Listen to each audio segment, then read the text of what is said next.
The Michigan Cannabis Industry Association Cannacast. I am Ida Pearlie, the Deputy Director. And today joining us, we have Chris Smith and Jeremy Nilitz from Girl Haven. Sorry about that, from Girl Haven. Thank you for joining us today. Thank you. Thanks for having me. Absolutely. How are you both doing? Doing great. Good. Beautiful weather. I know, right? Finally. A little hot. Yeah. Sun's great for the plants. Right. Hey, I'm not complaining. Can you tell us a little bit about the origins of Grow Haven? Yeah. I'll let Chris lead this one. Yeah. Well, we have growers from kind of hodgepodge all over the country. Some of us come from Colorado. I come from Northern California. Okay. And then we had growers from Michigan. Mm-hmm. So we kind of,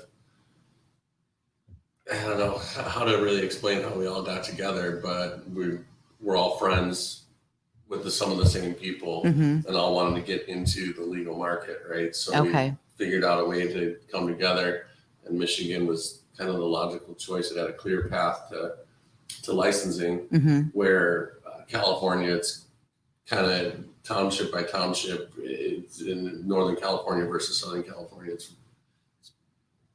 The rules are kind of hard to figure out. Interesting. Yeah. Okay. And they keep changing them. Sure. So Calaveras County, for example, I have a lot of friends that got licensed in Calaveras County, Mm-hmm. and then built their whole system, put up their site, got all their approvals, got their licensing, and then 6 months later, they changed all the rules and took all the licenses back. Oh my, So what? yeah, and then the lawsuits are still going on, and this was maybe 5-6 years ago. Oh my goodness. So, and all those guys are still fighting to get their, we're talking millions and millions of dollars. Their whole life Wow, savings are yeah. trying to get it back. So we, a friend of mine from Illinois and I were trying to get licensed in Northern California, Okay. and it was crazy hard. So many people fighting for the same licenses. Wow. And he had a friend in Michigan that was also friends with Jeremy. And we said, well, let's try Michigan, let's try to get this together. And then, we'd fly out here and meet, hang out and talk. And then, somebody else from Colorado said, hey, this guy could be one of our growers if he would decide to move from Colorado to here. Okay. It's kind of hard to get people to move from the West to the Midwest. It's very hard. Yeah. A lot of people are We're afraid cold. of winter. Yeah. So, but we came up with a solid plan. We went through 7 different locations before we landed in Pawpaw. Okay. We were originally going to be on a spy. What was it, like a submarine spy station? Oh, In the UK. that's fun. They send signals through the crust of the earth to talk to spy subs. Okay. Yeah. Wow. So they had their own power plant. So Chris had a group of growers, and I had a group of investors, call it, on the other side. Okay. And Wow. and what we said is we knew we wanted to be partnered with people that knew how to grow the plant best, Mhm. right? And after Mhm. meeting with Chris and the other guys, we said these guys really know what they're doing. They have very deep connections in Northern California, growing on the hill for 25 years, right? And to have connections to those genetics was very important. Genetics, grow styles, everything. Right. That is super important. And so we came together and partnered, and I think also what makes us unique is our growers have equity in the organization. They have ownership.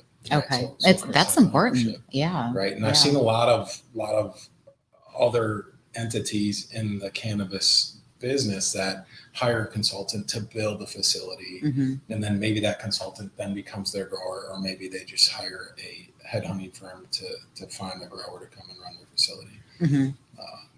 And this is a tough business. It's a tough thing to do, is grow high quality cannabis, and the person, whoever that person is, I believe needs to be completely vested in the success, because there are many challenges that we have seen and have gotten through, and there's many more that we will. It's just a very difficult thing to do. Mhm. And if you're not vested, if you don't carry that and know that Chris is going to be here no matter what, right? Then it can be a thing where you're worried about a grower walking off the job because it gets too difficult. So Mhm. And I think that's a good point too. One thing that we do that I don't think you see at a lot of other companies is that everybody at Grow Haven is cross-trained in how to flower the plants, how to veg the plants, how to feed the plants, how to run the equipment. So everybody you see walking around there all day long is a grower, right?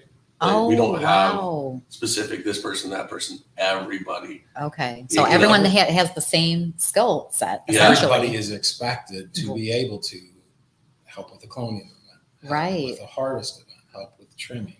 Everybody in the company helps with every part of the cultivation aspect because that's who we are. That is embedded in our people and in our culture as we are cultivators. Yeah. And we've had a lot of people that have come in and applied for one position and got hired and said, I really like doing that. I've found I really gravitate towards, like you said, cloning or something. And they've slowly just move around, to different positions where their strengths are and or where they're most interested. Right. And then one day if somebody says they want to try something else or go work in the outdoor and do that, we do that. We just shuffle everybody around. I love that you're offering those opportunities because you're just expanding personal growth too. Yeah, right. That's amazing. It helps a lot on a weekend too if somebody can't be there. Right. Can get in there and make sure things are running right. Yeah. And that's a big part of the name that we selected. And we thought it was cool just because we're 30 minutes from South Haven and there's Grand Haven on the west coast of Michigan. And we thought Grow Haven is a haven for growers. Oh, nice. And haven means safe harbor, and it's a safe place to grow, but it's also a safe place as we establish our culture. It's a safe place for people to grow as well, and to grow as individuals, right? And make mistakes, right? And make mistakes, and through coaching and whatnot, is learn through those opportunities. We've all made mistakes, and we give people the space to make them and learn from them and grow themselves. Which is super important because we all do make those mistakes. And that's the only way we grow is by making mistakes. Right. Yeah. If you keep making the same one, then there's issues. That happens sometimes too. But no, sometimes, the ideas that people get, you put somebody in an area where they haven't done it before and they have a whole new set of eyes on it. Right. You say, why don't you guys try doing it this way or starting with this portion of the process first instead of doing it this way? And it helps our efficiencies everywhere. Okay. So you're open to, I don't want to say criticism, but to new ideas. Oh yeah. Yeah. Absolutely. Yeah. That's super important. Yeah. And then the people that maybe have never grown before at all, they'll shadow us, people that have been in it for a really long time. And they'll just pick up all kinds of things really fast. So it's good. It's just the same amount of knowledge. You're setting all of your people up for success, your company, and that's incredible. Congratulations. So. Yeah. Thank you. Yeah. So can you share with me a little bit about your personal story as to, why cannabis? Yeah, I'll start this one off. So I was in the military for a number of years. Thank you for your service. Yeah, thank you. And so I was responsible for evaluating people for and things. Is drug use is a potential avenue for a blackmail of someone for their information. And so coached very early on about drug use. And then of course, this was 20 plus years ago, I think 20 years ago. Then you look at somebody for cannabis use. And so I had this stigma already in my mind, and the war on drugs I would think was very effective on me. And then as I got older, over the last 5 to 10 years, started to question those beliefs and ideals to the point where we have an opioid epidemic in this country. And I had to ask myself, why is heroin one of the most, if not the most addictive substances on earth and highly processed? Why is medical heroin legal, but medical cannabis, which is just a plant growing in the ground, not processed?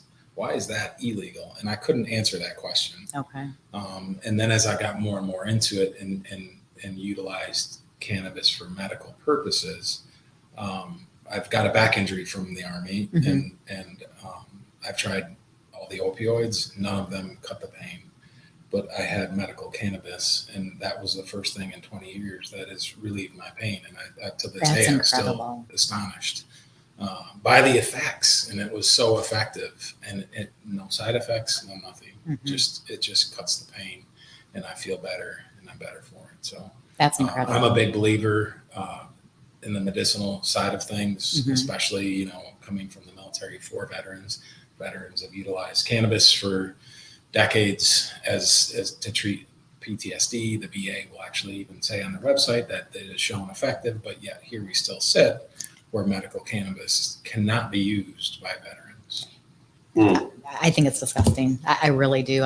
You guys serving our country, and you're putting your lives on the line every day, and injuries, and to not have access to this medicine is just, it's mind blowing. I think it's only a matter of time, though. I think the stigma is going to slowly wear off more and more as time goes on. It's just educating and then helping those to understand, again, don't make it about yourself.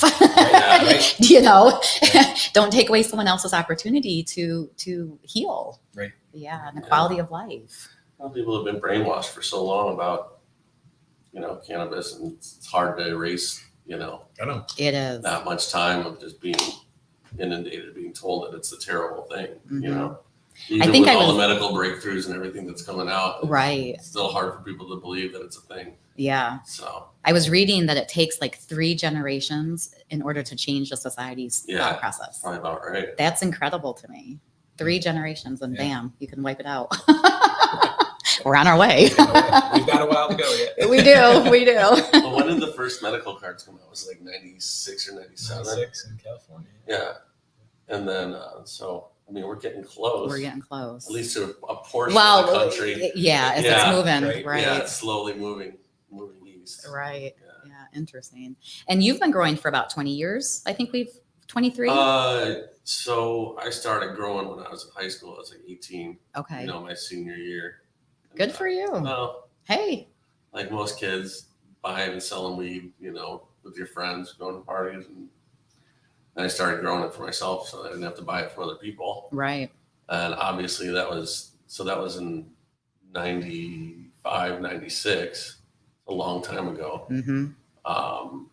And then, I don't know, I got in trouble for it a lot through high school and after high school. And then I moved in the late 90s. I moved to Orange County in Southern California and really got an education in it, where a place where just everybody has plants on their patio or in their backyard. Oh, nice. So I'm like, this is rad. Like everybody has weed. This is great. Nobody cares about it. You're not getting busted for it. Awesome. So went over to friends' houses and then eventually got hired on at some other people's grows and then started one of my own, an indoor grow in SoCal, and kind of grew out of that and found myself going up to Northern California more and more. Okay. And wanted to get out in the fields, the real, like the Super Bowl of weed. And found some friends, got hired on, and then just kept working up there for a long time. And look at the beautiful company that you've created. Yeah, well, Yeah. I'm glad they legalized it because I didn't have a plan B, It was this or This nothing. was it. So, yeah, I'd still be running from helicopters. So that's pretty much what happened. And then, when was it like 3 years ago? We started trying to get this thing going. Oh. July. Finally, I have a 4-year-old daughter now. Okay. And life started getting more and more serious, and it was time to be home more and not up on the mountain so often. Started looking more and more at legalization and how we can get licensed and what we needed to do. And that's what I was saying with California. It's pretty scrambled. Right. The laws there are all over the place. They were one of the first people to start writing these laws. So they didn't have anybody to kind of cut and paste, right? So Colorado was able to look at California and say, well, they messed up this much. We're not going to do that. And then Washington looked at Colorado when they came online, and so on and so forth. Each one keeps learning. Yeah. So by the time you get to Michigan, everybody else has made so many mistakes that Michigan was able to write really make sense laws and create a clear path to licensing. Mm-hmm. And I never thought I'd come back to the Midwest. I never thought I'd come back to the Midwest. And here you are. And here I am. Yeah. Welcome to Michigan. And we like winter. It's a lot better here. At least we don't have to run from wildfires and all that. True. Which is pretty scary. What did the journey into licensure look like for you? Yeah, so it was a long journey, we'll say, and it was really long from site selection. I would say is the biggest portion of the length, and so we evaluated 7 sites, and it was so we first went through pre-licensure with the state and had that pre-licensed, pre-approved. But then it was finding the right township and finding the right situation, finding the land that made sense, finding the community that made sense, finding the land within the community. Right. And so we looked at a lot of different places, and we settled in Waverly Township, which is just north of Pawpaw. And that the township there has been wonderful to work with. That's nice to hear. They're the coolest. Yeah. At first it was a little touch and go because a lot of the residents were understandably apprehensive about cannabis in their community. So we would go to the meetings and, they were ready to jump all over us. But by the time, the more we went, by the time they got more accustomed to us being there, a lot of them that were dead set against us in the beginning are now asking us for our business cards to come take a tour. Like, hey, you guys aren't that bad. Like, this is not what we expected. Right. It's just putting, real people. You put a face with the, what they're considering to be the boogeyman, Exactly. They can meet us and so we landed in Waverly Township, like I mentioned, and it was a community that allowed for outdoor grow, which is important to us to have that option. And this will be our 2nd season now of growing outdoors, but we also have a hybrid greenhouse. This is so cool. Can you explain your process? Yeah, so this is, I think, pulling on. So we give away the secret sauce? Right? We don't want to give away the secret sauce. But I think this is a culmination of the partners in the operation who have experience growing, right? Chris has been growing for 25 years. Other partners growing for 20, others 15, 17, right? So our business partners all came together to say, okay, what's the best way to do it? And Chris, I think you had the quote that sticks with me today, that just all the different ways you've grown weed. I'm growing weed and cannabis. We call it weed. I don't know how you cannabis, I guess. You're fine. In every single way that you can think of. Hydro, indoor, outdoor, greenhouse, like that. But every single different way. But no matter how you grow it, even on a small scale, large, super large scale, half a mountainside. The only way I've seen it really, really thrive and do well is with some aspect of the sun involved. A lot of people will fight for and say the best weed comes from indoor with artificial lights and all the rest of this stuff. I just don't feel that that's accurate.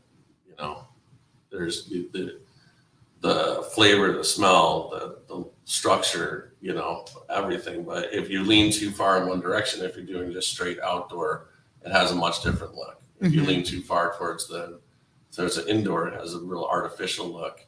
And so what we created was a hybrid of kind of everything. A light depth greenhouse, which is a greenhouse where you can control the light cycle. It blacks itself out so that you can make it 12 hours of light and 12 hours of darkness. Oh, that's really cool. And that's when the plant decides to start flowering, when it sees that it's got 12 hours of light and 12 hours of darkness. Then it says, okay, it's time to start flowering. And obviously the flower is what we consume. Okay, so you came up with this because of your experience with growing. Not the light depth greenhouse. That's been out there forever. But how to take that light depth greenhouse and take the aspects of indoor that everybody likes and create a light depth that has all of that. And it sounds crazy, but with a greenhouse with the volume of air that's in it, you would never run HVAC in it. You would run ventilation, an intake from one side and exhaust from the other side, and try to use maybe a wet wall or something to bring in cold air and exhaust the hot air. Okay. Well, we hot rodded these huge, enormous HVAC systems to create a closed loop greenhouse so that none of the outside air is coming into the greenhouse. So we can control pollen, mold, bugs, everything. It's just recycling its own air. Okay. And inside of that system is a chamber with, I think it's 6 or 8 different filters now. That filters the air, filters everything out of the air. After it goes from that, it goes through a UV chamber to kill anything that might have made it through the filters. Then after that, it gets air conditioned and dehumidified. And then after that, we inject it with CO2, which is another aspect of indoor that you can use in an indoor because it's closed loop. Mm-hmm. But you generally can't use it in a greenhouse because there's so much is escaping. You just be blowing your CO2 right out.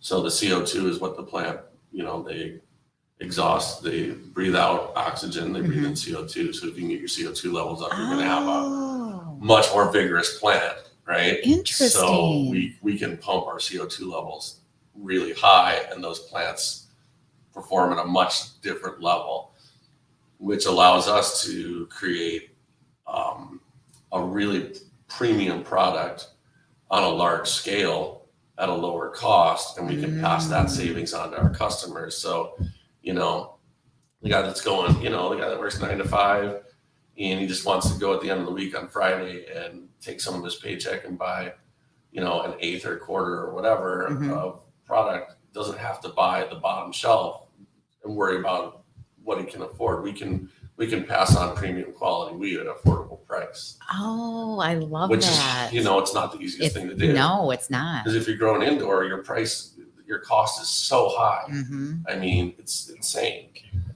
And Right. I feel like in the Midwest, because everybody's had to hide so much, hide their grows. It hasn't been out in the open. You can't have greenhouses everywhere like you do out west. Right. Indoor has been really accepted, and it's very common. People think there's not really another way to do this. Oh. Well, there is. And we're doing it, and succeeding. The product speaks for itself. Yeah. Okay, Yeah. so you guys brought with Oh yeah, we you brought a goodie bag. a goodie bag. So let's tear this open and talk about your products. Let's see. Well, rolling tray. Oh, that's a frisbee. There's a rolling tray in there too. But we figured it's summertime. Might as well. Okay, so this is duct tape. Literally smells like duct tape. Really? It smells like when you open up a roll of duct tape. That's what it smells like. Okay, I got to smell this. If I can get it open. Yeah, It's got the that's childproof. Yeah, it's weird. Can you do that? I broke my wrist and I have issues with Oh, childproof no. now. Yeah. Doesn't smell Thank from here. you. Mhm. Wow. That's That's incredible. why they call it duct tape. It's weird. I don't know. It smells like the adhesive that's on duct tape. Yeah. Yeah. Okay. Most of what we do is a hybrid. We have some breeders from back home that, up in Santa Rosa in Northern California that work really hard to breed the strains that we use, and any of the tropical strains that we use, they'll field test in Hawaii, and then any of the stuff that we use for outdoor, they'll field test in Oregon on Mount Hood, so that we are sure that they're going to perform in the environment that we're going to put them in. Oh my goodness. Yeah. Wow. So the So- same latitude, essentially. So Yeah. the same light cycle. Okay. And if it can live on the shadow side of Mount Hood, it can make it through a Michigan summer for sure. I 'Cause love it's- your innovation, like how your thinking process. That is so cool. It's a very expensive business to be in, so you want to make sure you're doing all the stuff, taking all the steps, Right, to yeah. ensure success. Now, are you guys just a grow? Yeah. Okay. Okay. Just to grow. Well, Just kidding. sorry. I mean, No, yeah, we cultivate right now a lot of the products that we make, but you'll see Element, the Element live res cards.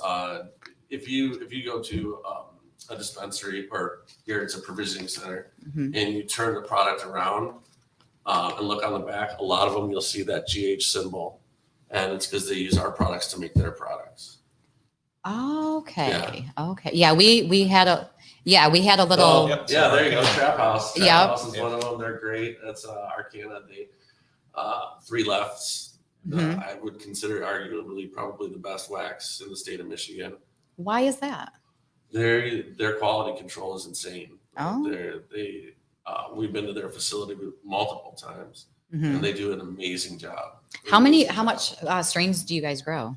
Because you've got Oh boy. you Yeah. brought us quite a few samples here. Yeah. Well, Thank we you. didn't know how many people were in here, so we brought a bunch.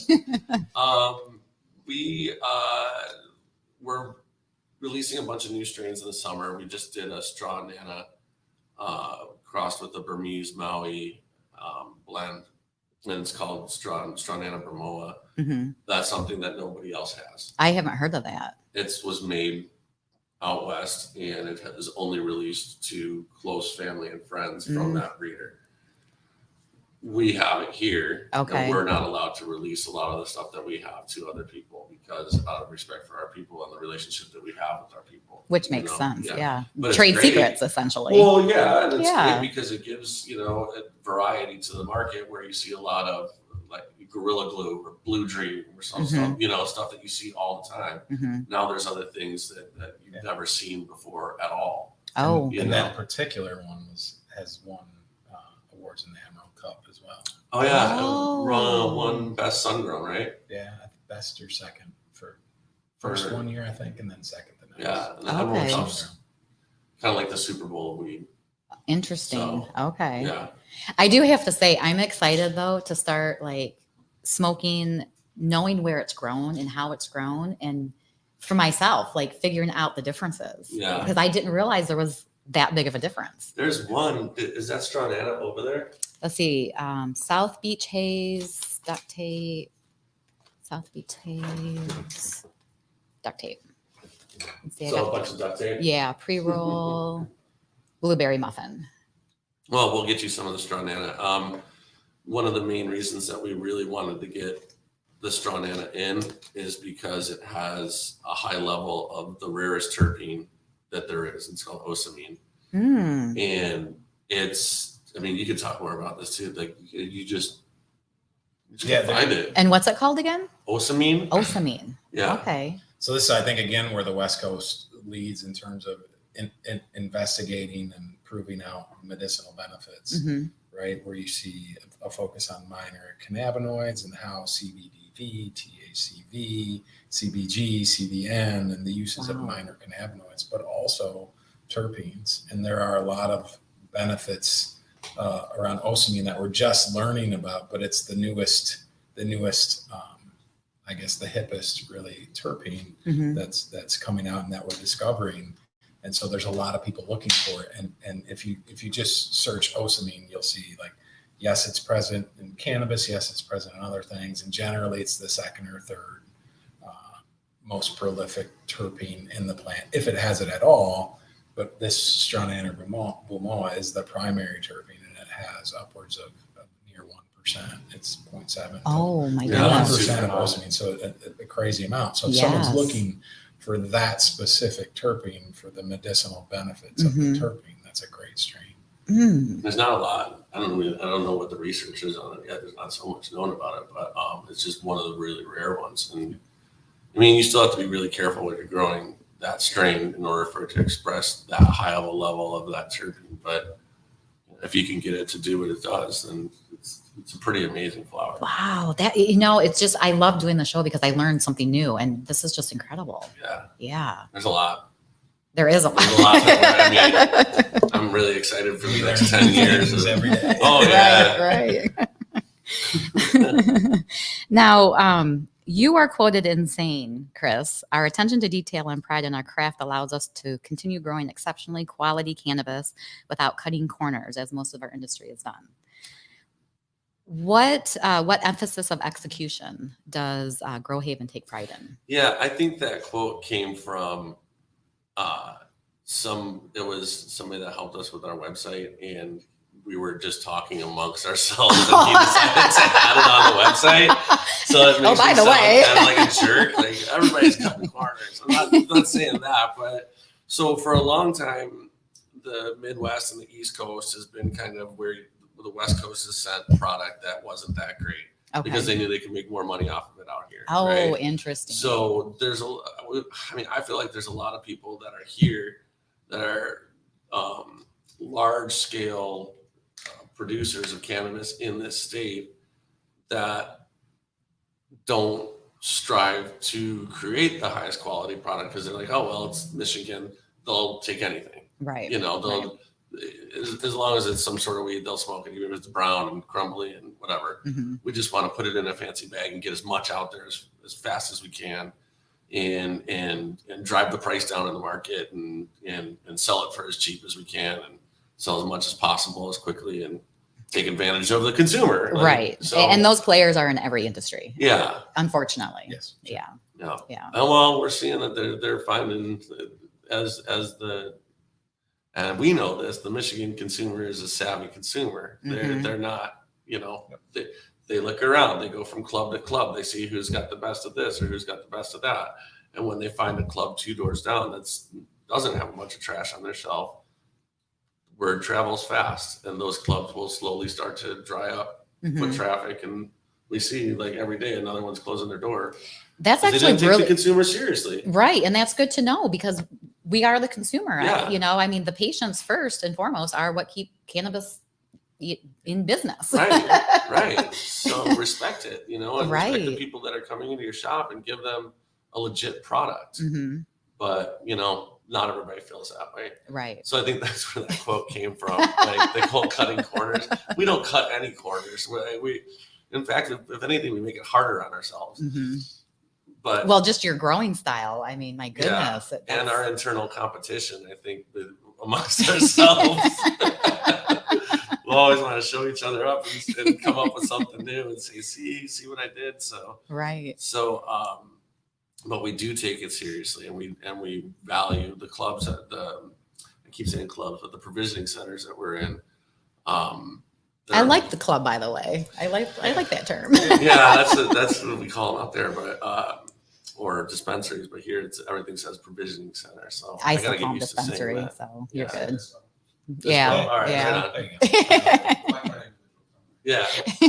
Yeah. So we value the clubs that we work with big time, and they will, when we come in, they'll take our product and they'll put it right in the center of their shelf, and like, who was it? The Stone. Yeah.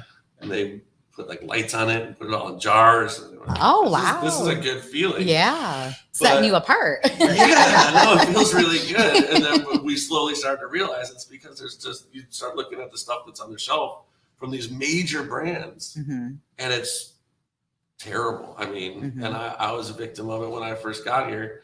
I'd go out and buy an eighth, and it was in a bag that you couldn't see through the bag, right? So I was stoked. I paid $60 for an eighth. It had some really high THC score on it, and went out to the parking lot and opened it. And it's just brown, crumbled up. Oh, that's so disappointing. Trash. I'm like, how is this the real thing? So with the brown frown. The brown frown, yeah. I've never heard that before. The brown frown. So we're like, we're not going to do that. We're gonna make sure that everybody that buys something from us can see what they're getting. Even if it has to be pre-packed, because with the whole COVID and getting away from the deli style and going more to pre-pack, with obviously being conscious of COVID, we made it more difficult. So so we made the front of our bags where you can see through. And then if you look at the bottom of these bags, it's got a gusset just like on this pound bag, where you can turn it over and see there's no stems, there's no seeds in it, there's no shake. You can see the bottom of it. Yeah. It's just straight, beautifully trimmed bud. And then you get out to the parking lot and open it, and it stinks up your whole car. Right? As it should. Right. So, but that's the experience you want if you're gonna, spend $60 on an eighth of weed, or $40 or whatever the club is charging. Anything really, $5. I do like that you can see it and you know exactly what you're buying. That's so important. That was a conscious decision. We wanted that. We wanted people to see what they're getting and know that they're not going to get So is it the same out like on the west side, like the THC? Because I know here, like some of the consumers are comparing it to alcohol. The higher the THC, the more potent it's going to be. And it's like, no, that's not necessarily the case. We fight that every day. So is that just across the board? Well, we on every batch that we produce, we test the terpenes, right? Because it's the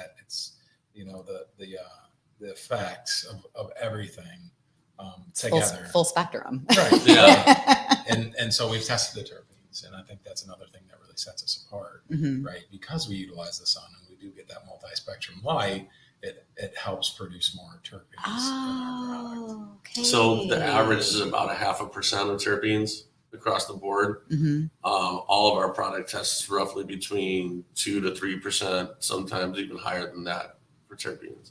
That's incredible. Yeah. Okay. So there is something to this whole greenhouse effect. Flavor and taste and smell is a big thing. You know, it's all part of the experience. Yeah. And so you ask what parts of our grow to emphasize, and I think it's really the environment that we create for the plants. And we have a saying, we say, happy people make happy plants, right? So we create the environment. We talked about the HVAC and how we create the environment for the plants. And that HVAC manufacturer we challenged with controlling the room, not the temperature, not the humidity, but the vapor pressure deficit, right? And that's really what matters most to the plants. And we go to that same great care with our people and the culture, right? Because one bad apple can ruin an entire harvest. Unfortunately. Right. Yeah. And so, you know, we were very intentional on our culture, hiring people that knew how to grow, that loved growing, that were looking for a safe place to grow, and create that culture that allows them to thrive and do what they do best, as well as the plants. And on our culture, that I think is also what sets us apart is number one, quality first. And we have a saying, you know, give a shit. Sorry for. Oh yeah, you can't say that. But right, You're fine. Because everybody in the facility knows their impact on quality, and we make sure that everybody knows what they do on a daily basis affects the plant. product quality. Yeah. Secondly, is teamwork. Is be ready to help each other, because the days can get very crazy, and keep an eye out for your teammate who may be struggling with anything that maybe you can help them with. Science-based, there's a lot of pseudoscience floating around in the cannabis industry. And because it's been grown underground for so long, people have come up with some really great best practices in their basement. And they can differ wildly. And so we say, if you have a theory, if you have something that maybe has worked for you in your basement, let's test it, collect the data, and understand if it is the best thing for the plant and for the product. Yeah, especially strain specific. If somebody grows one strain over and over again, they're so, you know, they know that strain inside and out, and that's something they want to put in production.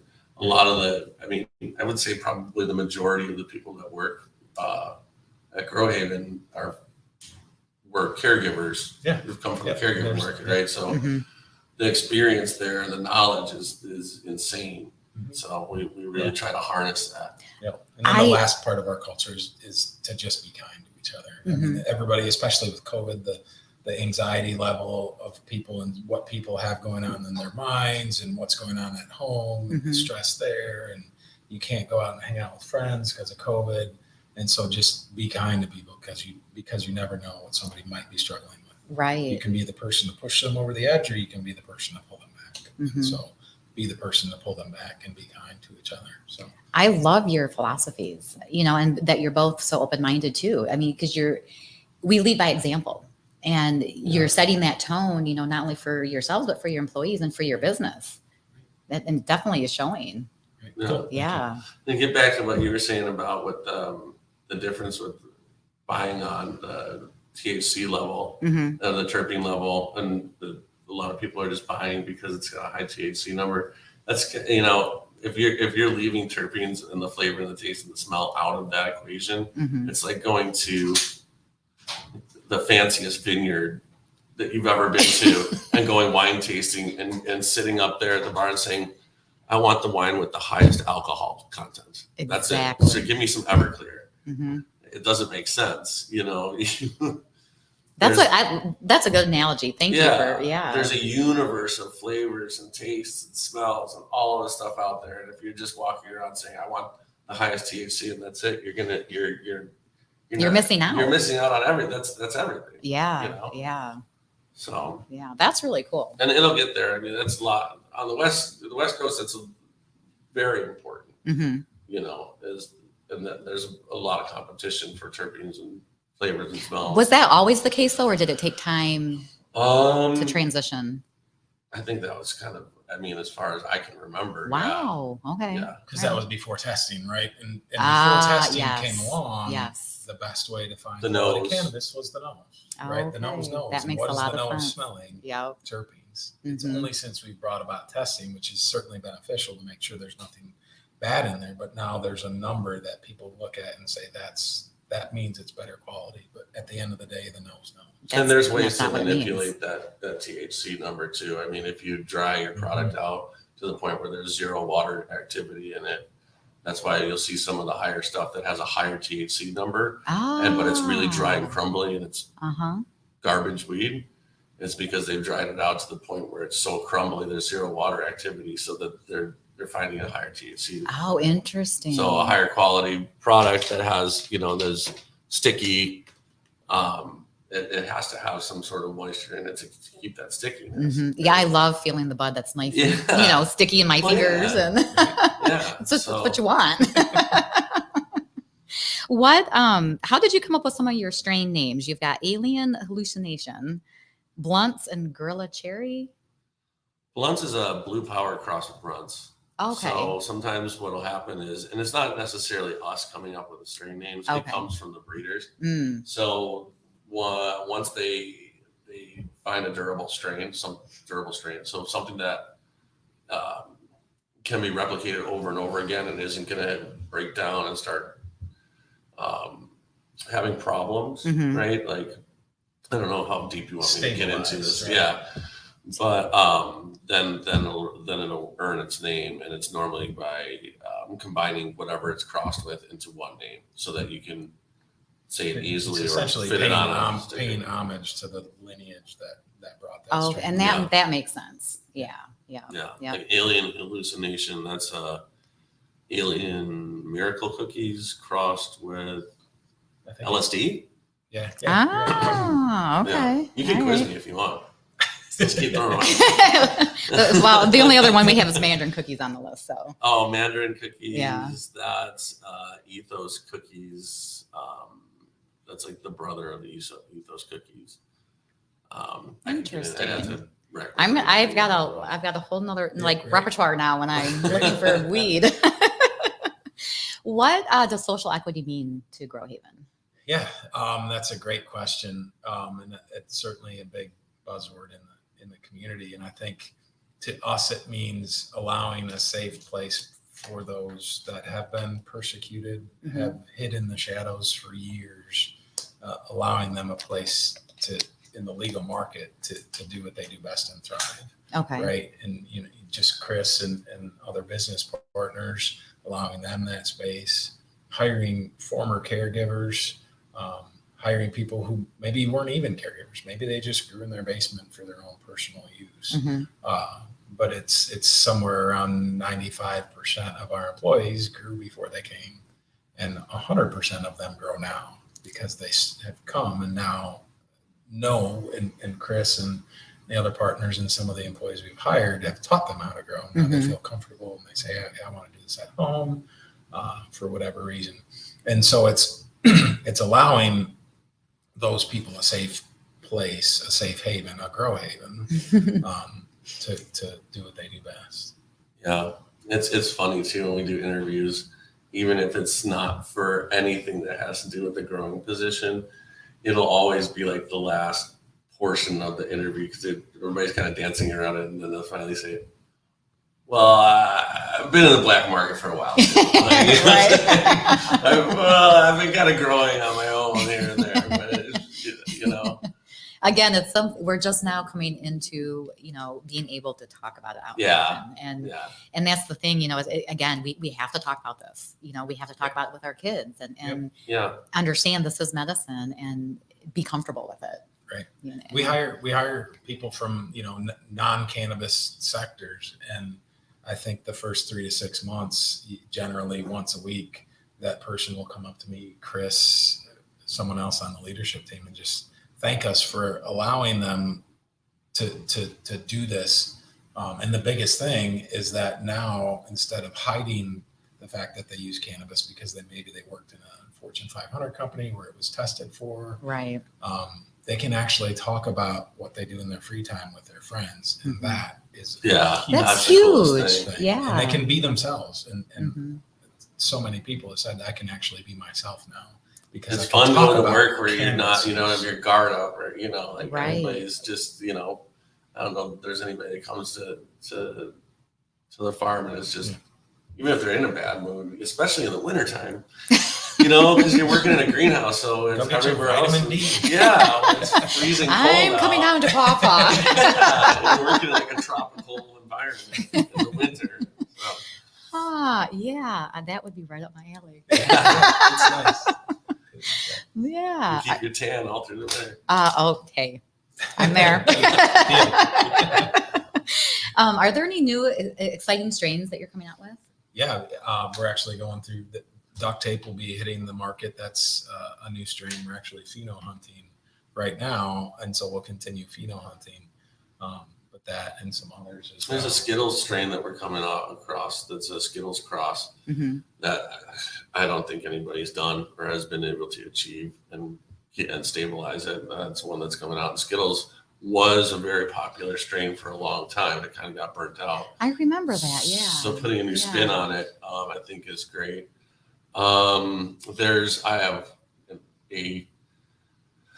So for a long time, I was just a seed nerd, and I would just buy copious amounts of seeds. So I have a collection and a library of genetics. Wow. That is very, very expensive. I had a problem. I went to therapy. I think I figured it out. But we're working on a lot of different stuff. I don't want to release too much stuff yet because we want it to kind of be drops on our Instagram. Oh, absolutely. Yeah. We're revamping our website. We're revamping our Instagram. For a long time, we were just kind of doing it ourselves and being an old guy. I mean, I'm 43 years old. Social media is not necessarily my forte. Right. But we have some people that are on board that are really into it, really love it. So we've given them the reins to, again, gravitating towards something. We said, this is something I love. So well, here's all the camera equipment. Start getting, the footage together so we can get it up there, and we'll be dropping all the different strains that we have. Exciting. Well, we'll definitely be watching for those. Yeah. Very cool. What made you want to join the MICIA? Yeah, we were looking for an organization that is advocating on behalf of the entire industry for positive change in the industry, and doing things for the good of the community and for the good of all, not necessarily certain aspects of the community or certain people within the community, but advancing the industry for all. And I think talking with Robin, just a quick hour conversation with Robin, really cemented that for us, and that, yes, this organization has and always will advocate on behalf of the entire cannabis community, not just a specific sector. So that was really important to us because we want to advance the community for all. A rising tide raises all ships, and we want to help raise the tide. And I feel like the MICIA does that. For me, it was more just the party on Torch Lake. Yeah. That was it. I see there's some golf balls and tees in there. Some sunglasses. We're all set. No, I think you're right. I mean, just having the voice, right? We put our life savings into this. Everything's riding on it. We're talking a lot of, everything. Everything that we have is into this. So it's a scary thing to be involved in. So having an organization in the industry that looks out for each other is really important, because sometimes you kind of feel like you're floating along alone out here and there's nobody looking out for you. And, that's why we were so stoked to get involved with you guys. So we really appreciate all the time that you've given us today. Oh, well, we're thank you for being members of ours. I love your story and what you stand for, and just the education in itself. That's really commendable and really cool to see. You are all about changes. Yeah. I think so. Maybe. Yeah, sure. A little bit. Sounds good. To provide the best product possible, right? Yeah. For those people that utilize it as medicine, to have the most pure form and the most pure version is very important. Mm-hmm. Well, I believe that all of us use it as medicine. It doesn't matter if we're patients or not. It still has medicinal properties. And, Very true. Very true. Yeah. Well, thank you both. Is there anything that I forgot that you wanted? Oh, there was something we were going to talk about. Do you remember? And I said, if I forget, remind me. Oh, that we're going to be doing the thing up in Muskegon. Is that it? Cannabis. There's a July. There's that one. Yeah. Well, we'll be up at Cannacast. Yeah, we'll be there too. Yeah, we just decided the other day. Are you setting up a booth then? Yeah, we'll have a cool. booth there, and we'll be handing out pre-rolls and talking to everybody about what we're up to next, and just kind of partying with everybody else. Exciting. It sounds like a lot of fun. It does sound like a lot of fun. Yeah. What else can you think of? I think we hit on it. Did we touch it? We'll probably remember about a half. I know. As soon as we get off air, that usually what happens. Soon too, like I said, we're revamping the website, so we'll have a spot on there a map where you can go and find the clubs that our provisioning centers that we're in. Oh, and you can just click on it and see which one's in your area, and nice. You can see what the new strains and what new products we have. We're working on releasing our vape cart over the summer. Gummies and all different product lines rather than just having bulk flower. So we'll have a lot of new things coming up. Lots of variety. And everything we do, every product line that we release, we really think it through. Right? Mm-hmm. We use a little bit of innovation to make sure that we stand apart from everybody else that's out there. We're not just throwing another pack of gummies into the world or another vape cart into the world. Mm-hmm. Mm-hmm. We really want to make something special for people. Well, I'm excited to see what you've got coming down the line for sure. Yeah. Thank you both for joining us today, thank you for having us. making it up to Lansing. Yeah, thanks for having us. Yeah, absolutely. We do have a ancillary shout out. Who's that for? Baker Perkins. Baker Perkins Equipment and Service drive the production and profit at many of the world's most successful food manufacturers. In the bread, biscuit, confectionery, breakfast cereal, and extruded food sectors, manufacturers rely on technology supplied by Baker Perkins. In addition to its wide-ranging expertise in food production equipment, Baker Perkins has also pioneered the use of purpose-designed twin-screw extrusion systems for industrial applications, such as powder coatings and pharmaceutical production. With design, manufacturing, research and service centers located in Peterborough in the UK and Grand Rapids in the USA, the company's strength lies in its process expertise, engineering excellence, and extensive service philosophy. Across all sectors, Baker Perkins' dedicated innovation centers in the UK and USA have helped customers to test and perfect many new applications. Research and production scale equipment is available to enable customers to develop new products and processes, produce samples for test marketing, conduct feasibility trials, and train staff. World-class engineering, a great understanding of process technologies, and a commitment to innovation has kept Baker Perkins at the forefront of processing equipment for over a century. Throughout the world, shop and supermarket shelves continue to be stacked with products made on equipment supplied by Baker Perkins.